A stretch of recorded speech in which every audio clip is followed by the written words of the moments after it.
हरिः ओम्।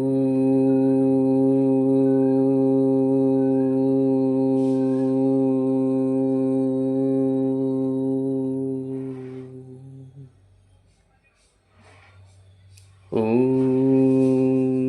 जटिने दण्डेन नित्यं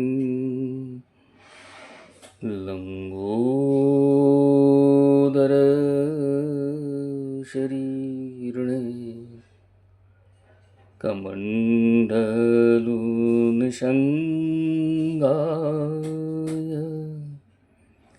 तस्मै ब्रह्मात्मने नमः।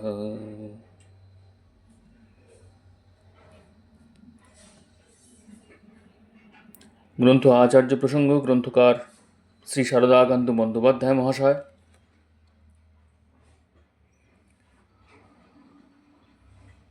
এই আচার্য প্রসঙ্গ গ্রন্থ গোস্বামী প্রভুর অন্তলীলা বলে ধরা যেতে পারে। গোস্বামী প্রভু শ্রী শ্রী সদ্গুরু লীলার অনেকাংশই আমরা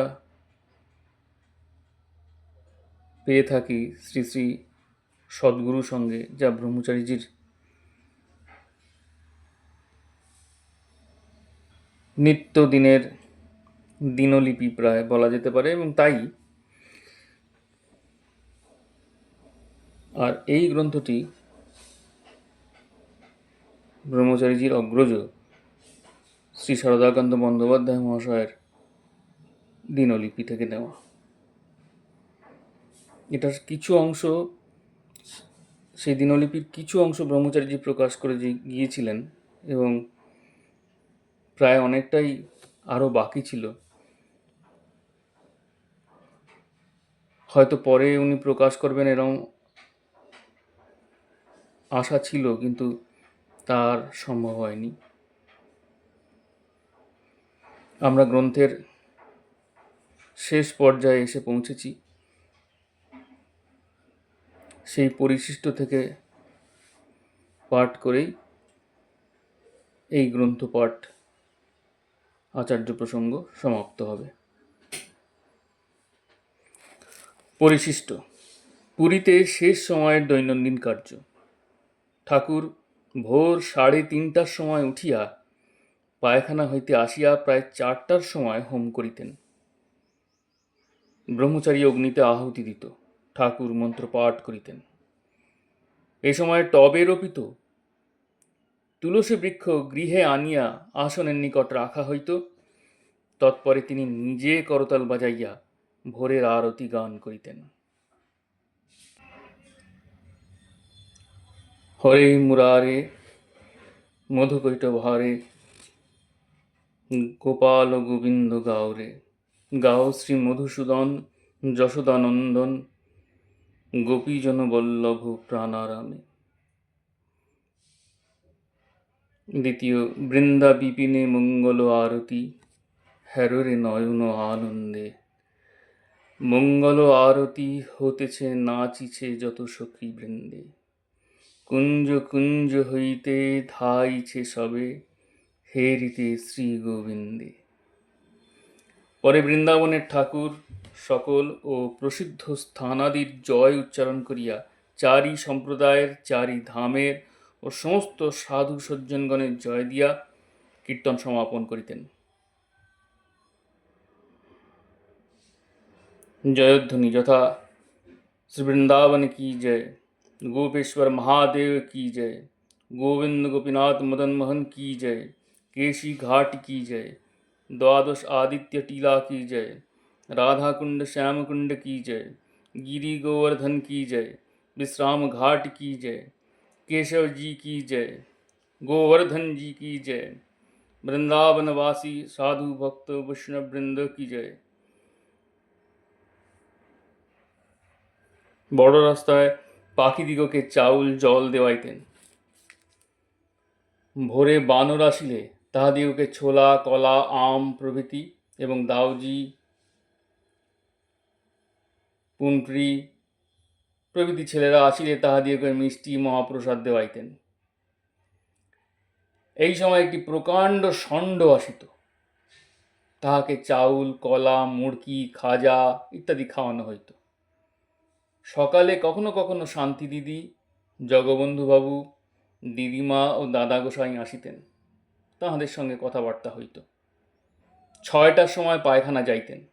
6:45 পায়খানা হইতে আসিতেন।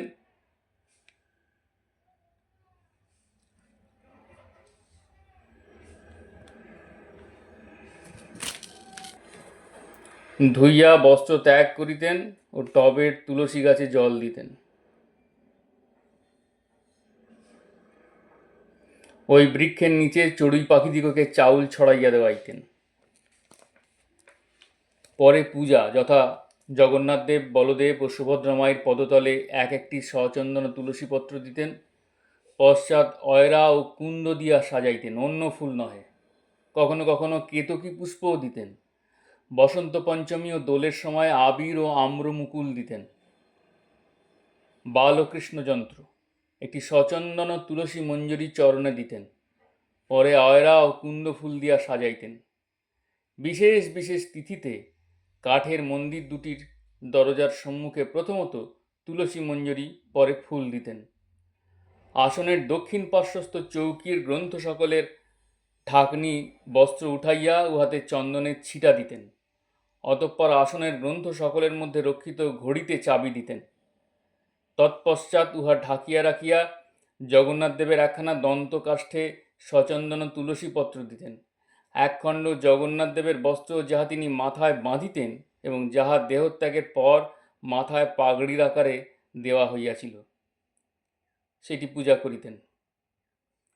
অন্যান্য গ্রন্থে ও গ্রন্থ সাহেব সচন্দন তুলসীপত্র ও পুষ্প দিতেন।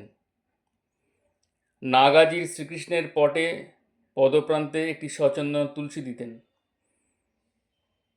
তুলসী পূজা, তুলসী বৃক্ষমূলে পুষ্প দিতেন। দেহত্যাগের অল্প কয়েকদিন পূর্বে এই সকল পূজা আমাকেই করিতে বলিয়াছিলেন। পূজা শেষ হইলে ওই চন্দন দ্বারা নিজে তিলক করিতেন। কখনো কখনো একটি সচন্দন তুলসী মস্তকে দিতেন। প্রায় 8টার সময় চা দেওয়া হইত। ওই সময় মুড়কি, খাজা কিংবা অন্য কোনো মিষ্ট মহাপ্রসাদ ও ঘরের তৈয়ারি অল্প ক্ষীর প্রসাদ পাইতেন। ঘরের তৈয়ারি অন্য জিনিসও কখনো কখনো দেওয়া হইত। 9টার সময় পাঠ আরম্ভ হইত। অমৃত পাঠ করিতেন। শ্রী শ্রী চৈতন্য চরিতামৃত, নরোত্তম দাস ঠাকুরের প্রার্থনা, বাংলা শ্রীমদ্ ভাগবত, কখনো কখনো উপদেশ সংগ্রহ ও অন্য গ্রন্থও পাঠ হইত। তৎপরে ঠাকুর নিজে গ্রন্থ সাহেব ও সংস্কৃত অন্যান্য গ্রন্থ পাঠ করিতেন। 11টার সময় তিলকাদি করিয়া ঔষধ সেবনের পর পাঁকাল প্রসাদ, মহাপ্রসাদের পান্তা ভাত যাহা, সেটি পাইতেন। উহার সঙ্গে লেবু, নুন, পুরাতন তেঁতুল দেওয়া হইত। মন্দিরের বালভোগের দহি, মুড়কি, সরভাজা, কখনো কখনো সরলনাথ আনিয়া দিত। ফল, মূল, ডাব ও যাহা জুটিত দেওয়া হইত। পাখিদিগকে জল ও চাউল এই সময়ও দেওয়াইতেন। ব্রহ্মচারী নিকটে থাকিয়া পাখা করিত। 1:30 হইতে শ্রীযুক্ত পান্নালাল ঘোষ কালীপ্রসন্ন সিংহের বাংলা মহাভারত, জৈমিনী ভারত, হরিবংশ ইত্যাদি পাঠ করিতেন। কখনো কখনো নিজেও পাঠ করিতেন। তৎপরে কিছুকালের জন্য কথাবার্তা হইত কিংবা সমাধিস্থ হইয়া থাকিতেন। অশ্বিনী এই সময় কখনো কখনো জটা বাঁচিত। 3টার সময় প্রস্রাবাদি করিতে গমন করিতেন। পরে ঔষধ সেবনান্তর লেবু অথবা পুরাতন তেঁতুলের শরবত খাইতেন। ইহার পর মহাপ্রসাদ আহার করিতেন। সেই সঙ্গে কিছু ঘন দুধ খাইতেন। বানরদিগকে মহাপ্রসাদ দিতেন। 5টা হইতে সন্ধ্যা পর্যন্ত ধর্মালোচনা ও কথাবার্তা হইত। পরে মুখ প্রক্ষালনাদি করিয়া আসনে বসিতেন। এই সময় আমরা প্রদীপ জ্বালিয়া ধুনুচিতে ধূপ, গুগ্গুল, লবঙ্গ, কর্পূর আদি জ্বালাইতাম। উহা সমস্ত ঘরে দেওয়া হইত। পরে সন্ধ্যা কীর্তন আরম্ভ হইত। সাধারণত এই গানগুলি গীত হইত। हरि से लागी रह रे भाई, तेरा बनत बनत बन जाए, अंका तारे बंका तारे, तारे सुजन के साई, सुआ पढ़ाए के गणिका तारे, तारे मीरा बाई।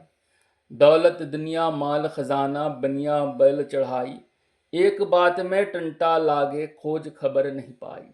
ऐसी भक्ति कर घट भीतर छोड़ कपट चतुराई, सेवा बंधन और अधीनता सहज मिले गोसाई। द्वितीयटी, प्रभु जी ऐसा ही नाम तुम्हार, पतित पवित्र लिए कर अपनार, सकल करत नमस्कार। जात वर्ण कोई पूछत नहीं, जाचत चरणार बार। साधु संग ननक बुध पाई, हरि कीर्तन जवाधार। तृतीय, सदाई हरि बोल। हरि नामेर नाई तुलना, नामे अजामिल বৈকুণ্ঠে গেল রে, তারে যমদূতে ছুতে পেল না। যদি বিষয়তে সুখ হতো রে, ওরে অবোধ মন রে আমার, কিসে ভুলে রলি রে, দিন তো বয়ে গেল রে। তবে লালাজি ফকির হতো না, নামে মহাপাপী তরে গেল রে, আহা অপার নামের মহিমা। চতুর্থ, নাচে আর হরি বলে গৌর নিতাই, আমার গৌর নিতাই নাচে অদ্বৈত গোসাই।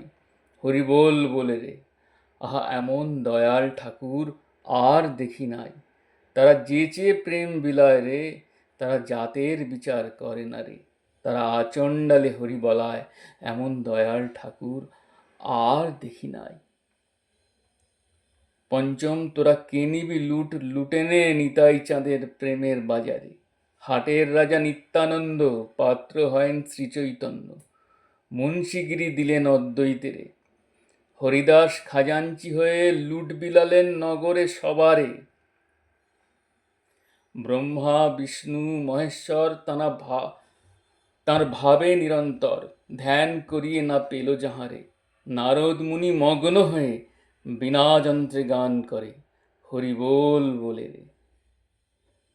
রাত্রি 9:30টার সময় কিঞ্চিত মিষ্ট খাজা কি গজা মুখে দিয়া ঔষধ সেবন করিতেন। 10টা 10:30 পর্যন্ত সাধারণত ধ্যানস্থ থাকিতেন। ব্রহ্মচারী এ সময় সারা রাত্রি জাগ্রত থাকিয়া ঠাকুরের প্রয়োজন মতো সেবা করিত। শেষকালে সরলনাথ 11টা হইতে 2টা 3টা পর্যন্ত জাগিয়া সেবা করিত, বেনিও সাহায্য করিত। 12টার সময় প্রস্রাবাদি করিয়া ঔষধ সেবন করিতেন। এই সময় সামান্য মিষ্ট মুখে দিতেন। ঔষধ অত্যন্ত তীব্র হওয়ায় ইহার প্রয়োজন হইত। 1টা হইতে 3:30টা পর্যন্ত ধ্যানস্থ থাকিতেন। বলা বাহুল্য তাহার আদৌ নিদ্রা ছিল না। কখনো কখনো ব্রহ্মচারী প্রভৃতির সহিত কথাবার্তা বলিতেন। 3:30টায় পায়খানা যাইতেন। পায়খানায় 2 ঘটি জল, বসিবার চৌকি, তাহার নিচে বালি দ্বারা অর্ধ পরিপূর্ণ একটি টব, পার্শ্বে মাটি দ্বারা অর্ধ পরিপূর্ণ আরেকটি টব রাখা হইত। উপরের দড়িতে গামছা রাখা হইত। পরে মুখ ধুইয়া কৌপিন বহির্বাস উভয়ই পরিবর্তন করিতেন।